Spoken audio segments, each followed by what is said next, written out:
کہاں یہ لکھا ہوا ہے کہ پرامن احتجاج کے اوپر آپ یہ تشدد کریں؟ تو یہ اپنی نوکریوں کے غلام تھے جو غلط کام کر رہے تھے. کتنے ہمارے اوپر 3 دفعہ لانگ مارچز ہوئی.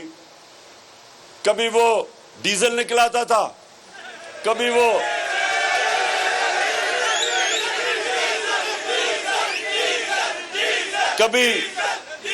کبھی کامپین ٹانگنے والی نکلاتا تھا.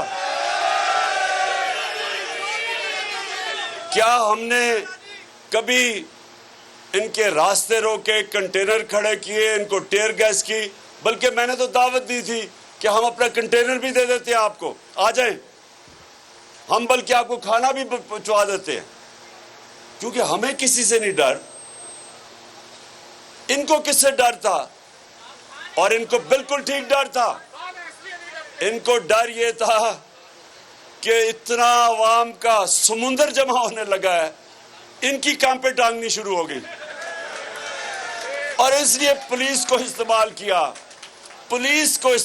کیا جرم کرنے پہ. پولیس جرم نہیں کر سکتی. پولیس کا تو کام ہے قانون امپلیمنٹ کرنا.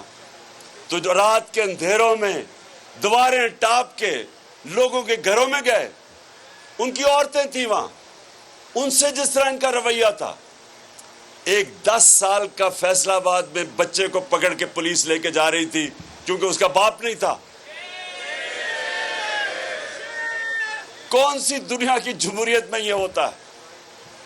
کون سے کرپٹ حکمران اتنے عوام سے ڈرے ہوتے ہیں کہ یہ پولیس کا اس طرح استعمال کرتے ہیں؟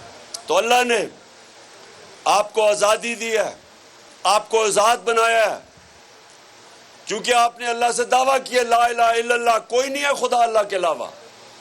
اور آپ کو اپنے ضمیر کے خلاف آپ کو ریزائن کر دینا چاہیے بجائے اپنے ضمیر کے خلاف جاؤ, کیونکہ یہ حکم ہے اللہ کا. اس نے ہمیں واضح طور پہ کہا ہوا ہے, امر بالمعروف. مسلمانوں کو کہے تم اچھائی حق کے لیے کھڑے ہوتے ہو. آپ کو اس کا کمانڈ ہے اللہ کا کہ آپ نے رائے حق پہ کھڑے ہونا ہے, آپ نے اچھائی کے ساتھ کھڑے ہونا ہے. بس بس بس بس بس بس بس بس سنو, عقل تھوڑی ذرا سنو, کیونکہ میں تیاری کروا رہا ہوں آپ کی اگلی کے لیے. نعرہ تکبیر کا موقع میں آپ کو بتاؤں گا کب آئے گا. اچھا اب سنیں, آپ کو اللہ کا حکم ہے کہ اچھائی کے ساتھ کھڑے ہو, برائی کے خلاف کھڑے ہو. آپ کو اللہ نے کہیں بھی اجازت نہیں دی نیوٹرل رہنے کی, حکم ہے اس کا. اس لیے انسانوں کے لیے آزادی نمبر 1 کہ رزق اللہ کے ہاتھ میں ہے. آزادی نمبر 2 کہ عزت ذلت اس کے ہاتھ میں ہے. کئی لوگ ڈرتے ہیں جی وہ مجھے ذلیل کر دے گا کوئی. یہ گندے لوگ جو آج حکومت میں بیٹھے ہیں, گندی باتیں, گھٹیا باتیں, یہ جو لوگ ہیں, لوگ ڈرتے ہیں کہ یہ ذلیل کر دیں گے.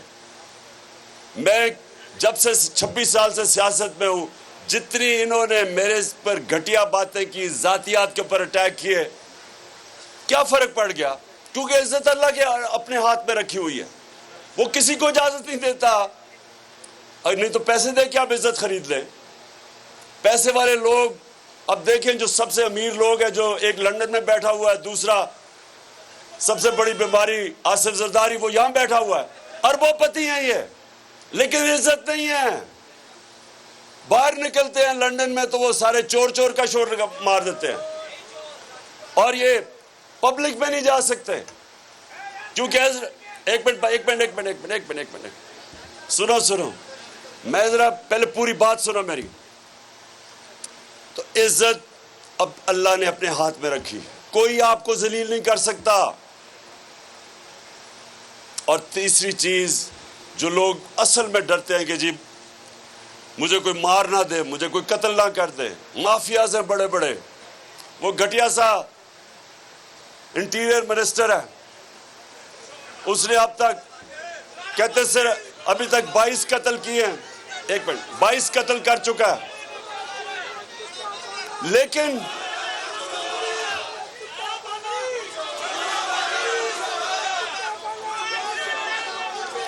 سو